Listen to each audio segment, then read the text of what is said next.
परं च धाम तत्त्वमीशानन्तरूपम् Incoming voice call from Bihari संग प्रजापतिस्तु प्रपितामहश्च नमो नमस्तेस्तु सहस्रकृत्य पुनश्च भयोऽपि नमो नमस्ते।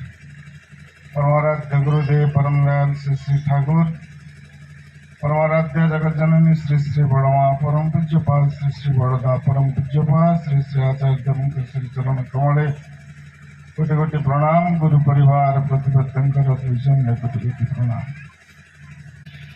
ठाकुरंकर 137तम जन्म दिवस उत्सव पालित होची। ए मार कथा सत्संग तथाकथित जो भजन कीर्तन मेला महोत्सव हुए ताठारु संपूर्ण भिन्न। ठाकुर मार कथा कहूचन कहले माँ जो दिन ठीक से दिन देश ठीक माँ माने इच्छा कले देशर रोषेईशाला देशर संविधान बदली दे पारे। माँ संबंध में कहते माँ हूँ मेजरमेंट जे मापे से हूँ माँ जेभली भाव में मापी से भाव से संतान टी जन्म दौ। पुणी माँ संबंध में ठाकुर कहते कहले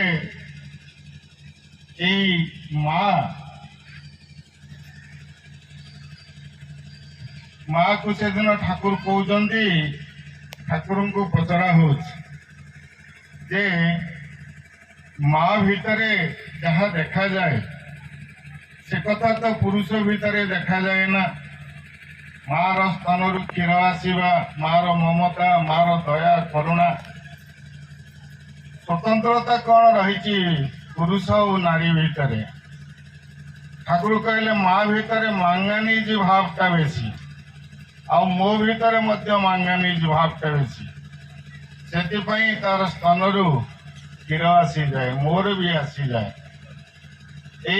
गला बड़े रास्तार देखे केवंझर पार गोटे पहाड़ उपरे गोटे अर्धनारीश्वर मूर्ति रही अधा शिव अधा पार्वती। ये मूर्तिटा संबंध में खूब चिंता करे यार रहस्य कौन कौन पुरुष प्रकृति एभली तो कौन सी देवता देखा जाए ना पुरुष और प्रकृति। जो दिन ये कथाटी पढ़िली ये ठाकुर कहते मो भीतर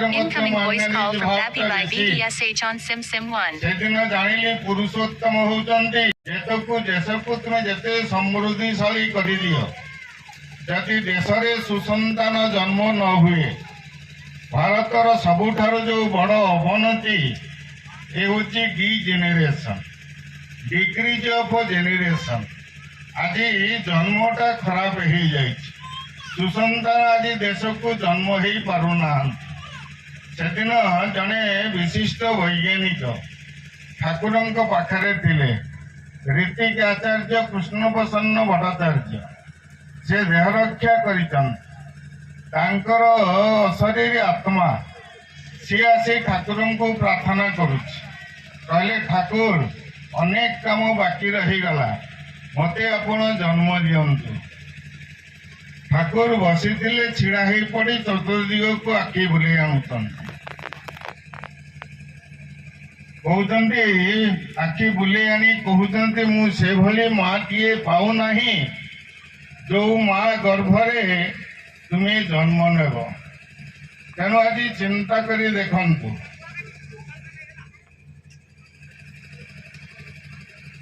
मातृ जागरण कथा आज केते गुरुत्वपूर्ण। आज माँ माने जदि ठीक न होवे परिवार भी ठीक हम नहीं देश में सुसंतान आसब नहीं आउ परिवार उन्नति हम नहीं। सरकार जेते प्रकार साहाय्य सहयोग करू से किसी मना नहीं किंतु प्रकृत उन्नति होची आध्यात्मिक उन्नति।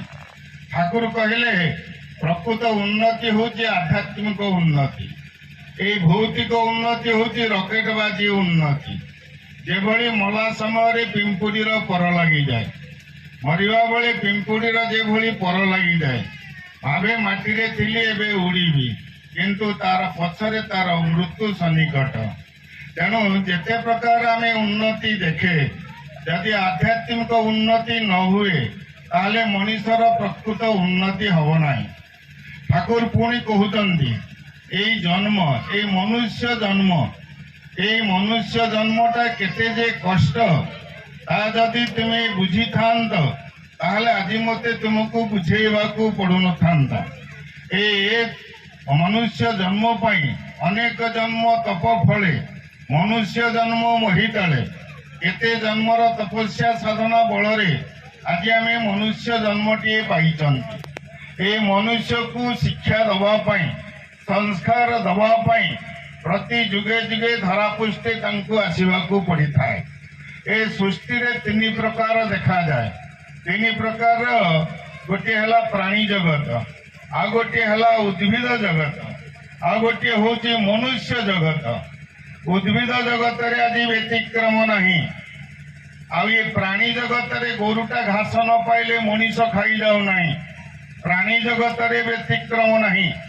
ଆଜି ସବୁକିଛି ବ୍ୟତିକ୍ରମ ହେଇଛି ଏଇ ମନୁଷ୍ୟ ଜଗତରେ।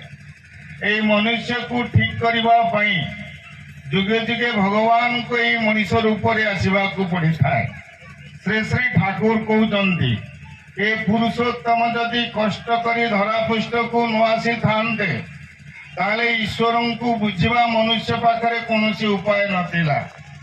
ଆଜି ପୁରୁଷୋତ୍ତମ ରାମଚନ୍ଦ୍ର, ମର୍ଯ୍ୟାଦା ପୁରୁଷୋତ୍ତମ ରାମଚନ୍ଦ୍ର ବଣେ ବଣେ ବୁଲିଲେ, 14 ବର୍ଷ ବଣରେ ବୁଲିଲେ, 11 ବର୍ଷ ଚିତ୍ରକୂଟରେ ରହିଲେ, ଅଗସ୍ତ୍ୟ ମୁନିଙ୍କୁ ଧରି ଅନେକ ରାଜ୍ୟ ବୁଲିଲେ, ଏହି ସଂସ୍କାରର କଥା କହିଲେ, ସ୍ୱାମୀ ସ୍ତ୍ରୀର ଚଳଣି କଥା କହିଲେ, ପିତା ପୁତ୍ରର ସମ୍ପର୍କ କଥା କହିଲେ, ସଦାଚାରର କଥା କହିଲେ, ସାଧନ ଭଜନର କଥା କହିଲେ।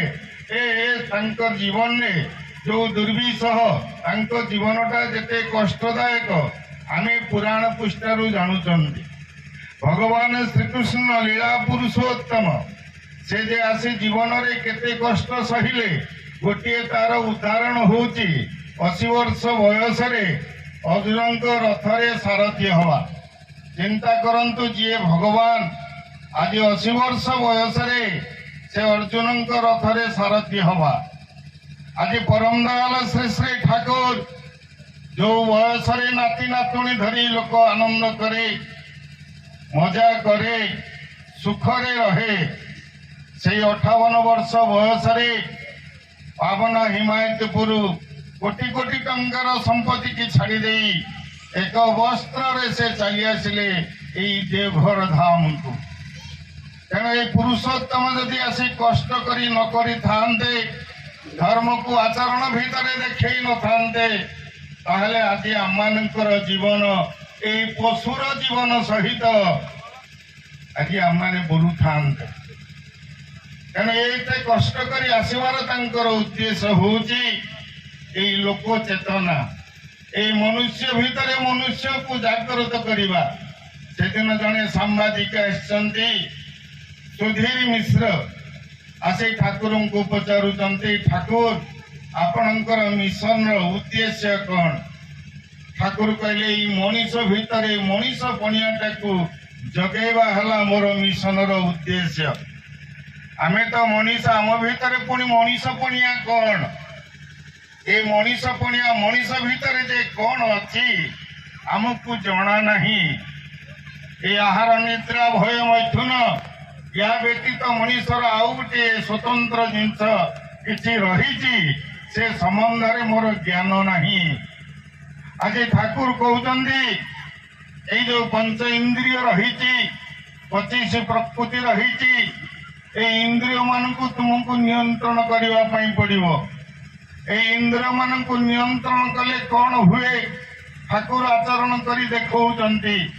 କହିଲେ ଶ୍ରବଣ ଇନ୍ଦ୍ରିୟ ଅଛି, ଏ ଶ୍ରବଣ ଇନ୍ଦ୍ରିୟ ମୁଁ ଏଇଠି ବସି ଏ ଘ୍ରାଣ ଇନ୍ଦ୍ରିୟ ଭିତରେ ମାଧ୍ୟମ ଦେଇ ନଦୀରେ ଅଥବା ନଦୀରେ ମଲା ମଇଁଷିଟା ଭାସି ଯାଉଛି, ତାର ଗନ୍ଧ ବି ମୁଁ ଶୁଣିପାରୁଛି। ଶ୍ରବଣ ଇନ୍ଦ୍ରିୟ ମାଧ୍ୟମରେ ହଜାର ହଜାର ମାଇଲ ଦୂରରୁ କିଏ କ'ଣ କହୁଛି ତା ମଧ୍ୟ ମୁଁ ଶୁଣିପାରୁଛି। এই দৃষ্টি ইন্দ্রিয় মাধ্যমରେ ଷ୍ଟେସନରେ କିଏ କୋଉ ରଙ୍ଗର ଜାମା ପିଟା ପିନ୍ଧିଛି ତାହା ମଧ୍ୟ ମୁଁ ଦେଖିପାରୁଛି। ତେଣୁ ଏଇଟାକୁ ଆମକୁ ଭାବିବାକୁ ପଡୁଛି ଏଇଟା ତାଙ୍କ ପାଖରେ ସମ୍ଭବ ବୋଲି। ଠାକୁର କହିଲେ ଇଏ ସମସ୍ତଙ୍କ ପାଖରେ ସମ୍ଭବ। କହିଲେ ଧର ଗୋଟିଏ ଜାଗାରେ 10ଟା ବାଜା ବାଜୁଛି, 10 ପ୍ରକାର ବାଜା ବାଜୁଛି। ତମେ ଯଦି ସେ ବାଦ୍ୟକୁ ଯଦି ଗେସ୍ ନ କରିପାରିଲ, ବୁଝି ନ ପାରିଲ କୋଉଟା କୋଉ ବାଦ୍ୟରୁ କୋଉ ସ୍ୱରଟା ବାହାରୁଛି, ତାହେଲେ ବୁଝିବାକୁ ହବ ତୁମର ଶ୍ରବଣ ଇନ୍ଦ୍ରିୟ ଆଉ ନିଷ୍ଠେନ୍ଦ୍ରିୟ ନିଷ୍ଠା ଭିତରେ ଗୋଟିଏ ଫାଙ୍କ ରହିଛି। ସେଦିନ ପୂଜ୍ୟପା ଦାଦା ଜଣେ ଡାକ୍ତରକୁ ଦେଖାଉଛନ୍ତି କିଛି ଆତ୍ମା। ସେ ମନ୍ଦିର ସେମାନେ ଯେତେବେଳେ ଯାଉଛନ୍ତି ଗୁହାଟୀ ମନ୍ଦିରକୁ ସକାଳ ପ୍ରାର୍ଥନାରେ, ସେଠି ଦାଦା ଜଣଙ୍କ ପିଠିରେ ହାତ ମାରିଦେଲେ। କହିଲେ ଦେଖ ଦେଖ ମନ୍ଦିର ଭିତରୁ କିଛି ଅଶରୀରୀ ଆତ୍ମା ବାହାରି ଯାଉଛନ୍ତି। ଏମାନଙ୍କୁ ଦେଖି ସେ ପଚାରିଲେ ଆଜ୍ଞା ଓରା ସବୁ କିଏ? ଦାଦା କହିଲେ ଏଗୁଡ଼ା ସବୁ ଶୁଦ୍ଧ ଆତ୍ମା। ଏମାନେ ଜନ୍ମ ନେବା ପାଇଁ ମନ୍ଦିର ଘୁରି ବୁଲୁଛନ୍ତି। ଆଉ ଏମାନଙ୍କ ପାଇଁ ମଧ୍ୟ ମୁଁ ପ୍ରାର୍ଥନା କରୁଛି ସେମାନେ ପୁନର୍ବାର ମନୁଷ୍ୟ ଜନ୍ମ ହୁଅନ୍ତୁ ବୋଲି। ହେତୁ କହିଲେ ଆଜ୍ଞା ଆପଣ ତ ଦେଖିପାରୁଛନ୍ତି, ଆମେ ତ ଦେଖିପାରୁନୁ। ଦାଦା କହିଲେ ତୁମେ ଇନ୍ଦ୍ରିୟ ମାନଙ୍କୁ ଯଦି ଅନୁଭୂତି ସମ୍ପନ୍ନ କରିପାରିବ ତାହେଲେ ତୁମେ ବି ଦେଖିପାରିବ।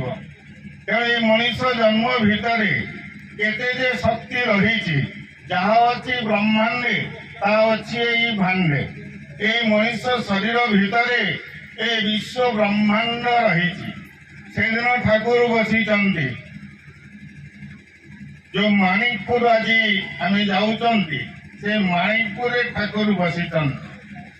হঠাৎ করে কেষ্টদাଙ୍କୁ কହୁଛନ୍ତି কেষ্টদা আমি কোনোদিন ভাবিনি এখানে আমাকে অপাঙ্গ গছ হয়ে থাকতে হবে। କହିଲେ কেষ্টদা କହୁଛନ୍ତି ଆଜ୍ଞା ଆପଣ କଣ ଏଇ ଅପାଙ୍ଗ ଗଛର ସତ୍ତାଟାକୁ ଅନୁଭବ କରିପାରୁଛନ୍ତି? ଠାକୁର କହୁଛନ୍ତି ତୁମିଓ ଅନୁଭବ କରିପାରିବେ। ଆମ ଭିତରେ ଯୋଉ କୋଷ ଅଛି, ଏ ବିଶ୍ୱ ବ୍ରହ୍ମାଣ୍ଡରେ ଯାହା ଅଛି, ସେ ତାର ଗୋଟିଏ ରିଲେଟେଡ କୋଷ ଆମ ବ୍ରେନରେ ଅଛି। ତାକୁ ଯଦି ତୁମେ ସାଧନ ଭଜନ କର, ତାକୁ ଯଦି ଟ୍ୟୁନ୍ କରିପାର, ତାହେଲେ ଏଇ ଗ୍ରହାନ୍ତରରେ ମଧ୍ୟ କଣ ହଉଛି ତାହା ମଧ୍ୟ କହିପାରିବ। ସେଦିନ ଠାକୁର କହୁଛନ୍ତି କହିଲେ ଆମ ଭିତରେ ଯୋଉ 15,000 କୋଟି ଭଳି କୋଷ ରହିଛି, ये गोटे गोटे प्लानेट को धरिकी रही। जदि साधन भजन कर ताहले याकू तुम्हें बुझी पारिब। मनीष जीवन रे साधन भजन प्रयोजनता कहीं? जो मनीष जीवन रे साधन भजन करे ना ता जीवन समाधान कम, जीवनी शक्ति मध्य तार क्षीण। तार उदाहरण परम पूज्यपाद श्री श्री बड़दा इष्ट प्रसंग तृतीय खंड रे कहते कहले आमे जो निश्वास और प्रश्वास आपको बाद दे कहीं आमे चले ना। कहले जो प्रश्वास आमे निये एटा 10 अंगुली परिमित आउ छाड़े ताकू 12 अंगुली परिमित। तेणु प्रति मुहूर्त मो शरीर रु 2 अंगुली परिमित जीवनी शक्ति क्षय होची। ताकू जदि आमे नियंत्रण करिबा, प्राणायाम करिबा, ताहले धीरे धीरे से 12 अंगुली तो 11 अंगुली हम। 11 अंगुली हेले तुमर संयमता तुम भीतर आसीब। 10 अंगुली हेले कवित्व जागिब। 9 अंगुली हेले पशुपक्षी मित्र होई जिवे। एभली भावरे 5 अंगुली जेतबेले होई जिवो सेतबेले दूर दूररु तुमे देखि पारिबो। जहाँ आज आचार्य देवଙ୍କ भीतर आमे देखुचंती, आचार्य देवଙ୍କ भीतर से लीला देखुचंती। तेणु मनीष जीवन में मनीष भितर केते प्रतिभा अच्छी, मनीष भितर केते अमाप शक्ति अच्छी, ए संबंध में आमर ज्ञान नाही। आज परमदयाल श्री श्री ठाकुर, श्री श्री आचार्य देव, श्री श्री दादा आज आचार्य देव ये आज आम भितर जो आह्वान दौरान जो चेतना दौरान এই চেতনাটার উদ্দেশ্য হচ্ছে আত্মচেতনা জাগ্রত কর। তুম ভিতরে ঠাকুরଙ୍କୁ জাগ্রত কর। ତୁମକୁ ଦେଖି ଲୋକ ଠାକୁରଙ୍କୁ ବୁଝୁ। ତୁମ ଭିତରେ ତୁମର କଥାରେ ତୁମର ଚାଲିରେ ଆଚାର ଆଚରଣରେ ସାଧନାରେ ସବୁ ଭିତରେ ଯେଭଳି ଠାକୁରଙ୍କୁ ସେ ଅନୁଭବ କରୁ। ତେଣୁ ଏଇଭଳି ଭାବରେ ଦୀର୍ଘ ଦିନ ଧରି ଆଚାର୍ଯ୍ୟ ଦେବଙ୍କର ଯୋଉ ଆହ୍ୱାନ ଆଚାର୍ଯ୍ୟ ଦେବଙ୍କର ବାର୍ତ୍ତା ଆଜି ପୁରପଲ୍ଲୀରେ ଗୁଞ୍ଜରିତ ହଉଛି। ତେଣୁ ସେଦିନ ରାମକୃଷ୍ଣ ଠାକୁର କହିଥିଲେ ଆମେ ଆବାଜ ଯখন ଆସିବ সঙ্গে পরিবার নিয়ে আসিব। কহিলে মু যেতবেলে পুনি আসিবি সেতবেলে পরিবার নেই আসিবি। এবার ঠাকুর কহিলে এবার আমি রক্তের মধ্যে লীলা করব।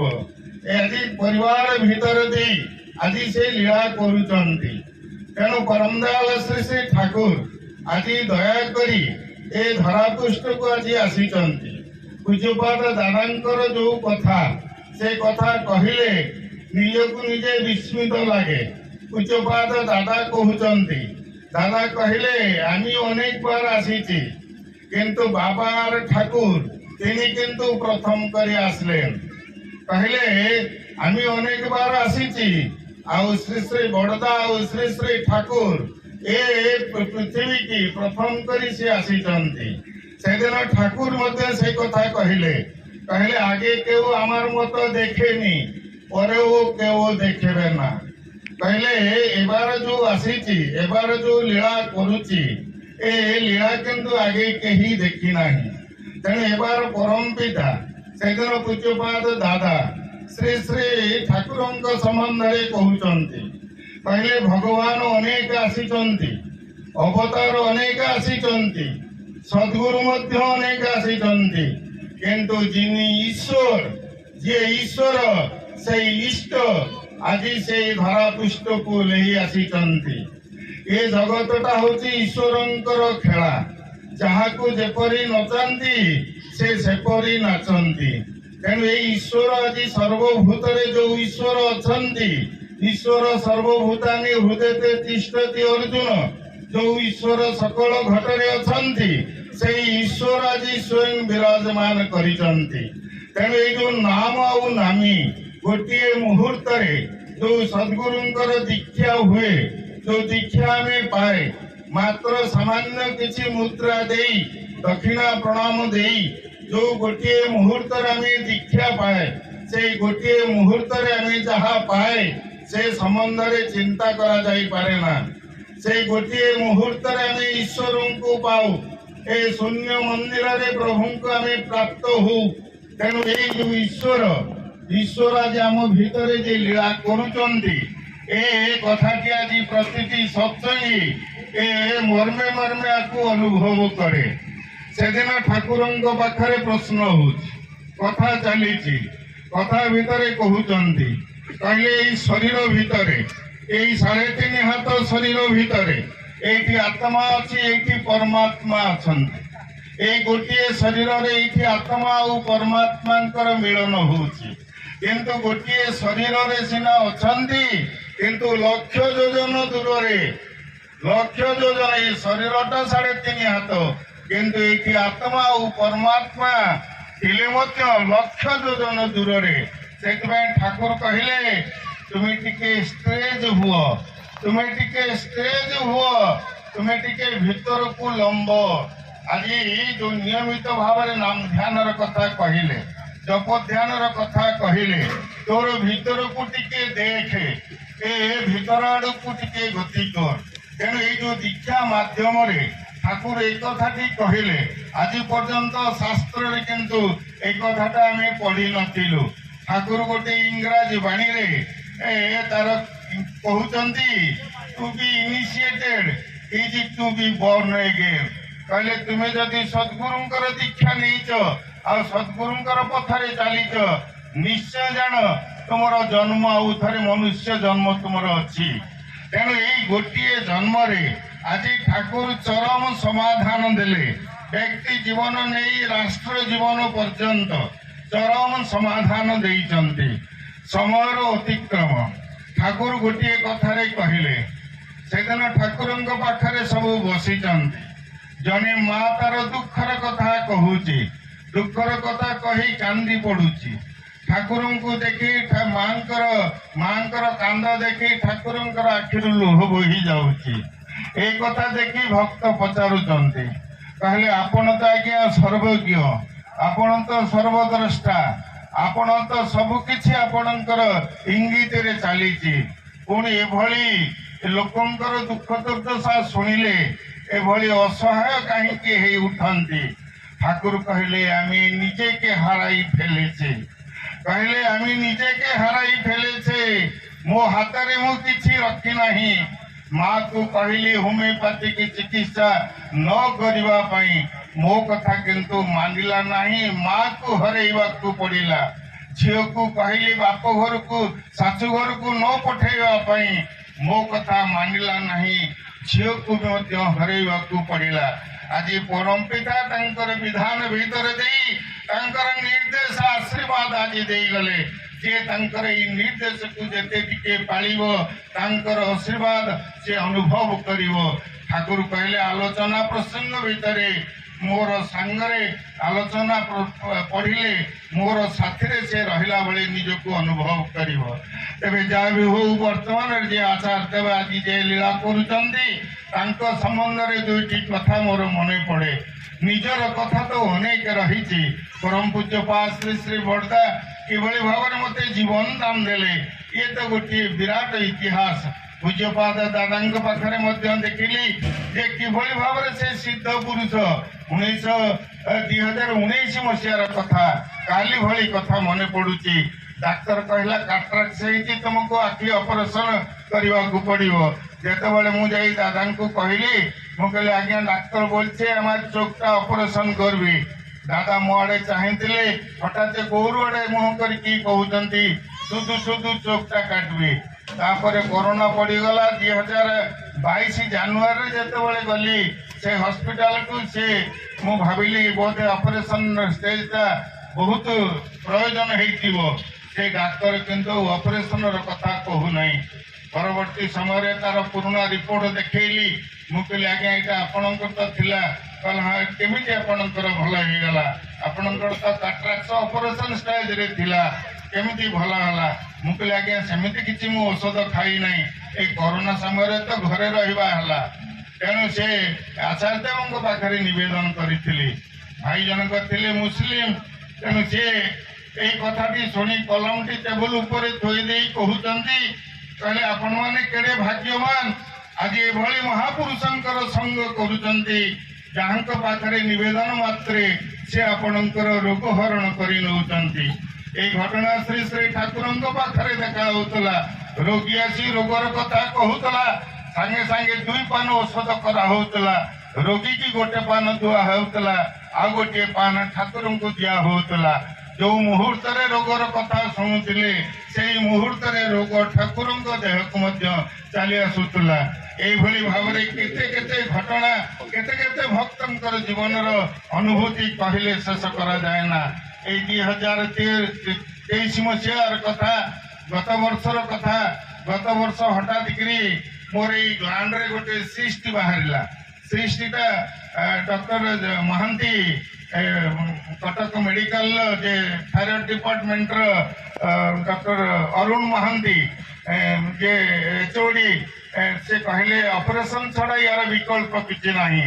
ସେତେବେଳେ ଆଚାର୍ଯ୍ୟ ଦେବ ଥାନ୍ତି, ଭୁବନେଶ୍ୱରରେ ଥାନ୍ତି। ମୁଁ ଯାଇ କହିଲି ଆଜ୍ଞା ଡାକ୍ତର বলছি অপারেশন ছাড়া কোনো বিকল্প নাই। କହିଲେ ଡାକ୍ତର ତ ଭଗବାନ ନା, ଚେଷ୍ଟା କରି ଭଲ ହବା ଦରକାର। ତାପରେ ଗୋଟିଏ ମୁଁ କହିଲି ଭଲଟା ଯେତେବେଳେ ତାଙ୍କ ମୁହଁରୁ ବାହାରିଛି ନିଶ୍ଚୟ ଭଲ ହେଇଯିବ। ତାପରେ ଗୋଟିଏ କବିରାଜଠୁ ଟିକେ ଔଷଧ ଖାଇଲି। ମୁଁ କହିଲି ଅନ୍ତତଃ ମାସେ ଅପରେସନ ଟାଇମ ଅଛି। ଆଉ ସେ କବିରାଜ କହିଲା ଏଥିରେ ତ ଭଲ ହବାଟା ଦେଖି ନାହିଁ, କିନ୍ତୁ ବଢିବ ନାହିଁ। ଦେଖାଗଲା ସେଇଟା ମିଲ୍ଟ କରିଗଲା। ତାପରେ ଡାକ୍ତର ଅରୁଣ ଯେତେବେଳେ ଦେଖିଲେ ସେ କହିଲେ ଏଇଟା କେମିତି ସମ୍ଭବ ହେଲା? ମୁଁ କହିଲି ଏଇ ତ ଦେଖନ୍ତୁ, ଏଇ ତ ଯାହା ଫିଜିକାଲି ଆପଣ ଦେଖୁଛନ୍ତି। ତେଣୁ କହିବାର ତାତ୍ପର୍ଯ୍ୟ ଆଜି ଏଭଳି ଲୀଳା କରୁଛନ୍ତି ପରମ ପିତା ଆସି। ଏଭଳି ସମୟରେ ଯଦି ଆମମାନେ ମନୁଷ୍ୟ ଜନ୍ମ ପାଇଛନ୍ତି, এইଭଳି ସମୟରେ ଯଦି ଆଜି ଆମେ ତାଙ୍କୁ ନ ଧରିବା, ତାଙ୍କ ପଥରେ ନ ଚାଲିବା ଆଉ ଏଇ ଜୀବନରେ ସ୍ୱର୍ଗ ସୁଖ କଥା ଠାକୁର କହୁଛନ୍ତି। ଠାକୁରଙ୍କୁ ପଚରା ହଉଛି ଆଜ୍ଞା ସ୍ୱର୍ଗବାସ ବୋଲି ଗୋଟିଏ କଥା ଅଛି। ଏଇ ସ୍ୱର୍ଗବାସର ତାତ୍ପର୍ଯ୍ୟ କଣ? ଠାକୁର କହିଲେ ଇଷ୍ଟ ଆଦର୍ଶକୁ ଧରି ଜୀବନ ଯାହାର ଯେତେ ଅନୁଭୂତି ସମ୍ପନ୍ନ ତାର ଜୀବନଟା ସେତେ ସ୍ୱର୍ଗବାସ। ଦିନେ ସମୟ ଥିଲା ଏଇ କେବଳ କର୍ମୀ ମାନେ ଯୋଉମାନେ ପାଞ୍ଜାଧାରୀ କର୍ମୀ ମାନେ ହିଁ କେବଳ ଏଇ ଇଷ୍ଟ କର୍ମ କରିବାର ସୌଭାଗ୍ୟ ଲାଭ କରୁଥିଲେ। ଆଜି ଆଚାର୍ଯ୍ୟ ପ୍ରତ୍ୟେକଙ୍କ ଇଷ୍ଟ କାର୍ଯ୍ୟରେ ବିନିଯୋଗ କରିଛନ୍ତି। ତୁମ ପ୍ରତ୍ୟେକଙ୍କ ଜୀବନ ଅନୁଭୂତି ସମ୍ପନ୍ନ ହଉ। ପ୍ରତି ମୁହୂର୍ତ୍ତରେ ତୁମେ ଈଶ୍ୱରଙ୍କୁ ଅନୁଭବ କର। ଠାକୁର କହୁଛନ୍ତି କହିଲେ ମୋର ହାତ ପାଦ ହେଇ ଯେତେବେଳେ ତୁମେ ମାନେ ମୋ କାମ କର ସେତେବେଳେ ମୁଁ ତୁମମାନଙ୍କୁ ଦେଖିବାକୁ ଯାଏ। ଯେମିତିକି ଷ୍ଟେସନରେ କୁଲିଟା ବାର୍ଗେନିଂ କଲା 50 ଟଙ୍କା କି 100 ଟଙ୍କା ତା ମୁଣ୍ଡକୁ ଦେଇଦେଲା ପରେ ମାଲଟା ସେ ଯେଭଳି ଝଡ଼ ବେଗରେ ଚାଲେ ଆଉ ଆପଣ ମଧ୍ୟ ତା ପଛରେ ସେମିତି ଝଡ଼ ବେଗରେ ଚାଲନ୍ତି, କାରଣ କୋଉଠି ମାଲଟା ଆପଣଙ୍କର ମିସ୍ ହେଇଯିବ। ସେଇଭଳି ଭାବରେ ଠାକୁର କହୁଛନ୍ତି ତମମାନେ ଯେତେବେଳେ ମୋର ଦାୟିତ୍ୱ ନେଇ ମୋ କାମ କର ସେତେବେଳେ ମୁଁ ମଧ୍ୟ ଆଉ ସ୍ଥିର ହେଇ ରହିପାରେ ନା। ତେଣୁ ଏବାର ପରମ ପିତା ଆସି ଯୋଉ ସାଧନ ଭଜନ ଦେଲେ, ଜପ ଧ୍ୟାନର କଥା କହିଲେ, ଯୋଉ ଯଜନଯାଜନ ଇଷ୍ଟବୃତ୍ତିର କଥା କହିଲେ, ଏଇ ଯଜନଯାଜନ ଇଷ୍ଟବୃତ୍ତି ଆମେ ଠାକୁରଙ୍କୁ ପ୍ରତିଷ୍ଠା କରୁଛୁ। ଭୁଲ କଥା। ଆମେ ଯାହା କରେ ସବୁ ନିଜ ପାଇଁ। ଏଇ ନିଜ ପାଇଁ ଇଷ୍ଟବୃତ୍ତି କରେ ମୋର ନିଜ ପାଇଁ, ଏଇ ଯଜନ କରେ ମୋର ନିଜ ପାଇଁ। ଠାକୁର କହିଲେ ଯେ ନିତ୍ୟ ଅମୃତ ପରିବେଷଣ କରେ ସେ ଦୀର୍ଘାୟୁ ହୁଏ। ଆଉ ଏ ଅମୃତ ପରିବେଷଣ ଭିତରେ ପୂଜକ ଆଉ ଦେବତା ଉଭୟଙ୍କର ଗୋଟେ ମିଳନ ହୁଏ। ତେଣୁ ଏଇ ଯାଜନ ଭିତରେ ଦେଇ ମନ୍ମନା ଭବ ମଜ୍ଜାଜି କଥା ଆମେ ଗୀତାରେ ପଢିଥିଲୁ, କିନ୍ତୁ ଆଜି ପ୍ରତି ସତ୍ସଙ୍ଗୀ ଆଜି ଆଚାର୍ଯ୍ୟ ଯାଜନ ମୁଖର କରୁଛନ୍ତି। ଠାକୁର କହିଥିଲେ ସେଦିନ ପଢାପଢିଛି ତୋର ନିପାତ ଯାବେ, ଭାବିଛୁ ବସି ଖାଇବୁ ଭୁଞ୍ଜି, ଯା ଚାଲି ଯା ତା ଦେହରେ ବଞ୍ଚା ତାରାଇ ଯେ ତୋର ବାଞ୍ଚାର ପୁଞ୍ଜି। ଆମେ ବୁଝିଥିଲୁ ନିଜେ ବଞ୍ଚିଲେ ବାପର ନା। ଆଜି ଠାକୁର କହିଲେ ସମ୍ପୂର୍ଣ୍ଣ ଭୁଲ। ଅନ୍ୟମାନେ ଯଦି ନ ବଞ୍ଚନ୍ତି ତାହେଲେ ତୁ ବି ବଞ୍ଚି ପାରିବୁ ନାହିଁ। ସେଇଥିପାଇଁ ଠାକୁର କହିଲେ এই ইষ্টার্থে মানুষ অর্জন করার সামর্থ্য, ইষ্টার্থে মানুষ অর্জন করার সামর্থ্য যে অর্জন করে প্রলୟରେ ବି ସେ ପତନ ହୁଏ ନା। ଯୋଉମାନେ ଆଜି ଯଜନ ଯାଜନ ଇଷ୍ଟବୃତ୍ତି ଡିପିୱାର୍କ ଇତ୍ୟାଦି ଦେଇ ଯୋଉମାନେ ବୁଲୁଛନ୍ତି ଅନୁଭବ କରୁଥିବେ ପ୍ରତି ମୁହୂର୍ତ୍ତରେ କିଭଳି ଠାକୁର ସେମାନଙ୍କ ସାଥିରେ ଅଛନ୍ତି। ସେମାନଙ୍କର ରୋଗ ପୀଡ଼ା ବ୍ୟଥା ପରିବାର ସମସ୍ୟା ଆଜି କିଭଳି ଭାବରେ ଆଜି ଠାକୁର ମାନେ ହାତରେ ପୋଛି ଦଉଛନ୍ତି। ଏଇ ଜଣେ ଲେକ୍ଚରର ଏଇ ଅନୁଗୁଳ ଜିଲ୍ଲାର ସେ ଲେକ୍ଚର ଡ୍ୟୁଟି ସାରି ଆସିବେ, ସ୍ତ୍ରୀ ତାଙ୍କର ରେଡି ହେଇଥିବେ, ସ୍କୁଟରଟେ ଧରିବେ ଚାଲିବେ ଡିପିୱାର୍କରେ।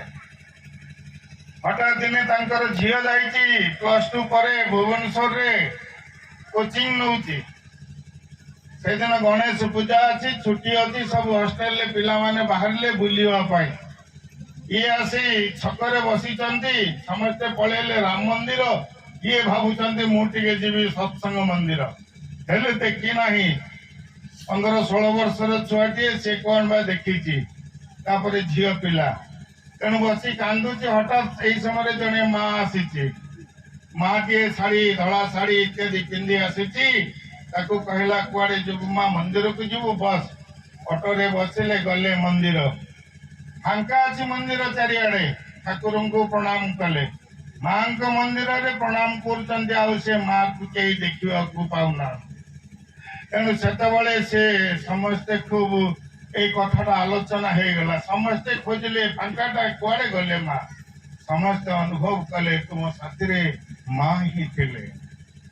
ଏଭଳି କେତେ କେତେ ଘଟଣା ଆଜି ଘଟୁଛି। ତେଣୁ ଠାକୁର ଯୋଉ ଚାହିଁଛନ୍ତି, ଗୋଟିଏ କଥା ଶେଷରେ କହେ, ସମୟ ସରିଗଲାଣି,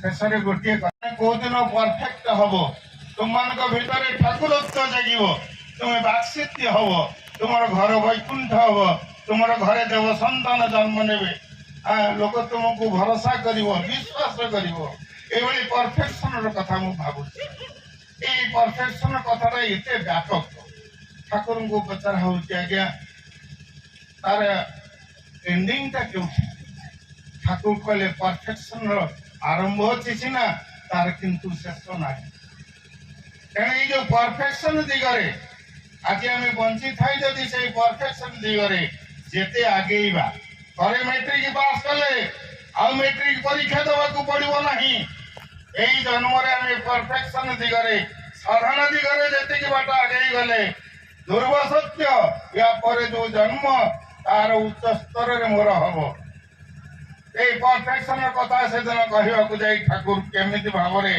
81 वर्ष काल केवल परफेक्शन परफेक्शन लोकों को भीतर चेतना ही सृष्टि करते दिन ठाकुर बसी गाधेवा समय हो गला भाई जने धड़ धड़ कर सटर पकई पकेला ठाकुर कहले तू एमती बंद करदेलु जे ना ठाकुर गाधेवा समय हो गला कहले सेटा तो बुझिली किंतु सेपटे जो लोक मैंने मत देखुले मनरे कष्ट है ना तू जदि हाथ जोड़ी कहतु आगे ठाकुर स्नान समय है आपण मैंने अनुमति देले मु सटर बंद करी एभली कहलु कि ना आज्ञा कही ना कहले जा जा खोलिक आउ थे कह एभली भाव में चिंता करंतु ए सब दिग को जदि आम घर संसार भितर ए सब दिग को आम ध्यान दिए ना घरे किंतु शांति आसब ना परा पड़ोसी पड़िशा तुम कहीं तुम कथार तृप्त हे ना से जड़े भिकारीटे दौड़ी आसी ठाकुर पाख भाई जड़े सामने अच्छी हाथटी देखला ठाकुर शरत हालदार सहित कथा होती समय भिकारीटी मनरे खूब आघात लगिला ठाकुर कथा सारा बेलू देखुं भिकारीटा आखिर लुह बहुची पचारे कांची केन लोकटी कहला भिकारीटी कहला आज्ञा यही लोकटा आमके मेरेल सेठू सी कहले मु आज्ञा ताकू मारी नहीं खाली हाथटा देखदेली ठाकुर कहले व्यथाटा कई खाली गाए लगे व्यथाटा कि मने लगे ना आम स्वामी स्त्री भितर दे पिता पुत्र भितर दे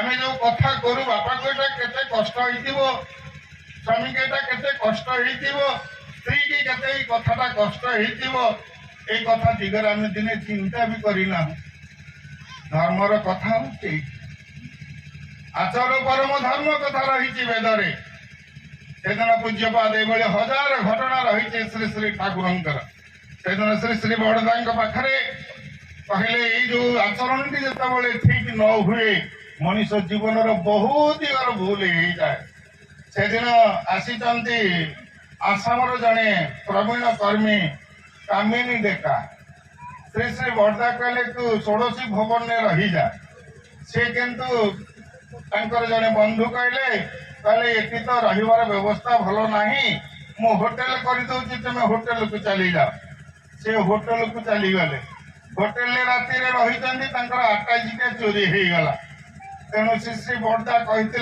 कथा मानी ना आटे चोरी हो गला ये परिस्थिति कौन करेंगे हेतु श्री श्री बड़दा कहते 5 पैसा नहीं जा 4 पैसा मुढ़ी आणबू यही 4 पैसा मुढ़ी आने एक्वेरियम जो माछ अच्छा दिया से जाकि 4 पैसा जगार दोकानी कहला पैसा रेजा चेंज ना 5 पैसा मुढ़ी नहीं आसला मुढ़ी दला बेले बड़दा पचारे कहले केते पैसा मुढ़ी आणिलु ना आज्ञा रेजा नाला 5 पैसा मुढ़ी नहीं आसिले से श्री श्री बड़दा कहते 4 पैसा जार पैसा टी भूल तार आटाजी चोरी हम नहीं तो कहार हम आम गोटे भूल करने को जाई जीवन अनेक गंठी आम पकई दिए अनेक भूल आम कर तेणु आज यही जन्म ठाकुर चाहते आम मान को केते परफेक्ट हाँपाई ये परफेक्शन दिगरे जावाई आम 50 वर्ष है सत्संग अच्छे शालबंडे पूज्यपा दादा पुत्र अन्नदा अन्नदा कहले प्रसन्ना किसी दीक्षा से दिए दे मुझे आज्ञा दीक्षा सारिक आसलु 4 जन दीक्षा नेले दीक्षा सारी आसला बेले चक्र फटो दिखाई आ दीक्षा संकल्प दिखाई सेठू सागे सागे से पाखे प्रणाम कला बेले से सब चक्र फटोटा नौटिकी धरते सेठू सागे सागे से फटोटाक पुणी नौटेकी से रखी दौरान माने केते परफेक्शन चलनी चलनी रे केते केते परफेक्ट से माने आमे ए कथाटा बहुत समय आपको इग्नोर करी चली जाऊ किंतु जीवन में ये सब जिनस ये सब कथा दिगरे आम जिते चलवा साधन भजन चलवा ये साधन भजन जिनस अत्यंत गुरुत्वपूर्ण ये साधन भजन भितर दे एते सहजरे ठाकुर जो साधना देले ठाकुर कहले मु त्रिकुट रे जाई से मेघर गर्जन शुणी आज मोर मध्य सौभाग्य होईची से मेलाटनिक को आरंभ कर मेघर गर्जन पर्यंत आज मध्य शुणवार सौभाग्य पाई तेणु ए कौन कहार असुविधा ना किंतु साधनाटा सदाबले रात्रे ही करने को हम रात्रटा हूँ साधनार समय से श्री बर्दा कहते रात्र से ठाकुर कहते रात्रे आधा घंटा भोरे आधा घंटा पार्ले ताठू बेसी कर किंतु आम जदि रात्रे ध्यान धारणा न करे ताहले मेलाटोनिन जागे ना आ 40 वर्ष भितर आपको न जागिले ये सुखी जाए तेणु जहा हो साधन भजन कथा अनेक सब रही आहरी निष्ठा दे करेंगे इष्टवृत्ति जो जिनस इष्टवृत्ति हूँ रक्षा कवच ये दैव और पुरुषाकार हूँ मिलन क्षेत्र आज पुरुषाकार एत लोक स्ट्रंग होती सरकारी दौर मोर कौन अभाव अच्छी मोर बाहुबल अच्छी मोर कौन अभाव अच्छी मोर पुरुषाकार एत स्ट्रंग भगवान मोर दरकार नहीं किंतु ठाकुर कहते ए इष्टवृत्ति हूँ दैव और पुरुषाकार मिलन करे केमी श्री श्री बर्दा गोटे उदाहरण देले कहले गोटे हरिण दौड़ुची हरिणटा 60 किलोमीटर स्पीड रे दौड़ुची पचे पचे शिकारीटा दौड़ुची हरिण भावुची मु तो 60 किलोमीटर स्पीड रे दौड़ी शिकारी मोर कौन कर तेणु तार पुरुषाकार बहुत स्ट्रंग ये समय सामने देखला गोटे बड़ खाई खाई पड़े हरिण मर दी साइड देखुची निआ जलुची निआ भितर पशिले भी मर पछपटे आसुची शिकारी ये समय तार पुरुषाकार से काम करला डाकिला हे नारायण रक्षा कर वर्षा है निआ लिभिला आउ हरिण बंचीगला तेणु मनीष जीवन में यही पुरुषाकार किसी काम नुहे आज आम धरी चलीचु बोली कौ मुहूर्त विपद आसो यही करमंडल एक्सीडेंट है केते लोक मरीगले से तो पुणी गुरु भाई माने सुरक्षित ही बाहरी आसिले किए रक्षा कला इष्टवृत्ति भी रक्षा कला आज सब शास्त्र को एकत्र कले एभली कथा देखा जाए ना जहाँ जी ठाकुर इष्टवृत्ति पर कहते जतई असुख आपद विपद जेभली हे प्राण इष्टवृत्ति आने ही आने अलग कर ठाकुर कहते आने ही आने सबूरी परित्राण परम पिता रातुल चंडे आपण मान प्रति प्रत्येक सुदीर्घ इष्ट भाव जीवन तथा प्रभुमानकर सुदीर्घ निरामय जीवन परम पिता रातुल चंडे स्थापना करी संग जय।